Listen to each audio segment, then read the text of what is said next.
Oi pessoal, sou Alex Mantesso e estou aqui pelo Fotogestão, que é um espaço que a gente discute fotografias, opções de mercado, uma série de dicas sobre gestão de negócio e como ter sucesso na carreira fotográfica. Hoje a gente vai tratar da questão de legislação na fotografia, que na verdade foi uma questão levantada pelo Christian, que iniciou suas atividades em 2006. Ele conta que nunca se formalizou como negócio de fotografia e acaba usando nota fiscal de outra empresa para emitir as notas fiscais quando precisa. E, na verdade, isso tem incomodado ele um pouco, ele queria se formalizar como fotografia, e aí ele está perguntando para a gente como abrir uma empresa sem muita burocracia, num prazo curto e sem gastar muito. É uma questão que muita gente está começando no mercado tem. Como às vezes é como o Christian, que nem que está começando, que já tem alguns anos de mercado, mas que por uma série de razões nunca se formalizou e acabou usando notas fiscais de colega, ou acaba pegando nota fiscal de um outro tipo de empresa quando precisa, ou acaba atendendo muito mercado de pessoa física e não precisa se formalizar, e agora tem pensado nas opções de formalização, que a gente tem algumas coisas novas, e falado, tá, o que vale a pena nesse momento? Então vamos falar um pouquinho do que a gente tem de opção aí para o Christian. Hoje em dia a gente tem duas opções principais para quem quer se formalizar como fotografia. A mais recente é o MEI, que é o microempreendedor individual, que como o próprio nome diz, é individual. Eu não consigo ter uma sociedade como MEI. Então, um ponto a se avaliar é esse. Eu tenho uma sociedade ou eu vou trabalhar individualmente? Se eu vou trabalhar individualmente, ok, o MEI serve. E ele tem uma limitação de valor, que é de R$60 mil por ano. Tá? Hoje, no dia que estamos gravando esse vídeo, estamos em abril de 2006, então, neste momento, a limitação do MEI é R$60 mil. Ou seja, uma média de R$5 mil por mês. Se eu estou pretendendo faturar mais do que isso, o MEI não vai me servir. Às vezes eu olho e falo, não, eu vou começar faturando mais ou menos nesse nível e depois vou aumentar. Se você vai aumentar numa curva muito rápida, é melhor avaliar uma outra opção.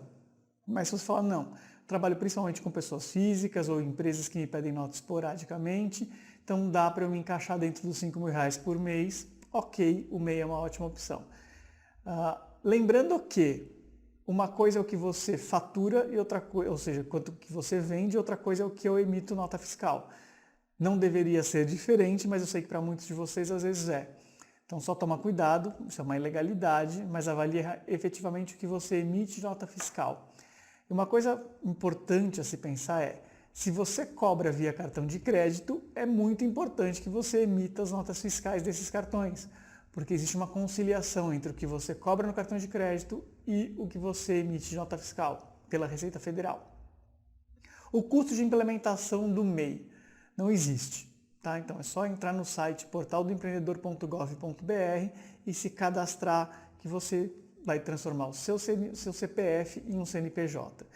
E o custo mensal é cerca de R$42, que envolve todas as necessidades fiscais. Então eu não vou ter um valor para pagar conforme eu emito nota fiscal. Em outros regimes, cada vez que eu emito a nota fiscal, eu tenho que pagar uma porcentagem de imposto. No MEI, não. Já está incluído tudo lá, inclusive meus tributos de todos os níveis, e ainda posso ter um funcionário dentro dessa configuração. Qual a outra opção que nós temos? É o Simples Nacional. O Simples Nacional é para uma empresa um pouquinho maior, então ele já permite a constituição de sociedade. Se eu tenho um sócio, eu consigo colocar essa outra pessoa dentro do contrato social da minha empresa. E ela tem diversas faixas de faturamento possível. Começa em R$240 mil por ano, ou seja, se eu faturo mais do que R$60 mil por ano, a próxima faixa de uma classificação fiscal é do Simples Nacional, com R$240 mil por ano. O que dá para se pensar é, e para implementar, tem um custo de R$1.200. Né? Pelo menos, dependendo da cidade onde você esteja, dependendo do computador que você consiga, você vai gastar entre R$1.200 e R$1.500 para criar o seu contrato social, implementar essa empresa junto à junta comercial e etc. Além disso, existe um custo mensal. Você vai ter que pagar um contador mensalmente e mais o seu INSS, o que vai girar em torno de R$ 600 por mês. Quando você emite nota fiscal pelo Simples Nacional, existe um imposto sobre cada emissão de nota, que no caso da primeira faixa é de 6%. Então, as grandes diferenças entre MEI e microempreendedor individual, que é o microempreendedor individual, e o Simples Nacional. Simples Nacional permite constituição de sócio, tem um faturamento maior como limite, e eu tenho que pagar imposto sobre nota fiscal e tenho custos mensais maiores. No microempreendedor individual, eu não preciso pagar para criar esse CNPJ, eu não tenho o valor de imposto sobre emissão de nota e eu também não posso ter sócio, além de ter um faturamento em limite bem restrito. Além disso, a gente tem outros dois regimes no Brasil, que é o lucro presumido e lucro real. É muito difícil que uma empresa de fotografia ou mesmo uma empresa de médio porte passe a usar esses dois regimes, porque o nível de faturamento para eles é bem maior, começa em 3 milhões e qualquer coisa por ano, no regime de lucro presumido. O que acontece às vezes é que você não paga os impostos referentes ao Simples Nacional e aí a Receita te coloca no lucro presumido para avaliar melhor as suas contas. Aí vai ser muito mais difícil e os custos vão ser muito maiores para você manter essa empresa legalizada. Uma atenção que você tem que ter. O portal do empreendedor é .gov.br. Existem algumas variações desse endereço que são, na verdade, ciladas.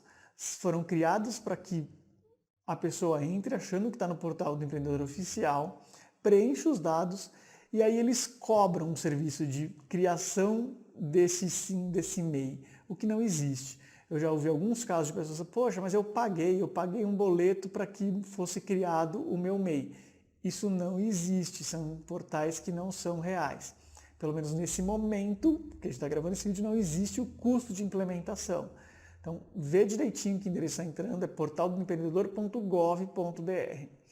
E um segundo ponto importante é que quando eu constituo uma empresa, seja ela MEI ou outra, se eu estou num regime CLT, se eu ainda trabalho sob um regime CLT e eu for mandado embora, eu perco o direito ao seguro-desemprego. Isso tem acontecido com mais frequência porque os dados estão sendo verificados mais. Antigamente já existia essa regra, mas não existe a verificação. Então, hoje, se você perde o emprego e está dentro de uma sociedade ou participa dela, ou tem um MEI, você vai perder o direito ao seguro-desemprego. Então, avalia isso na hora de abrir esse MEI.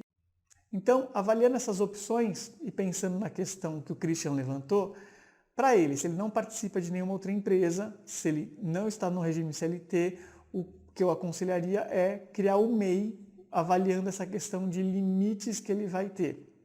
Na maioria dos casos de fotografia é o que mais se enquadra.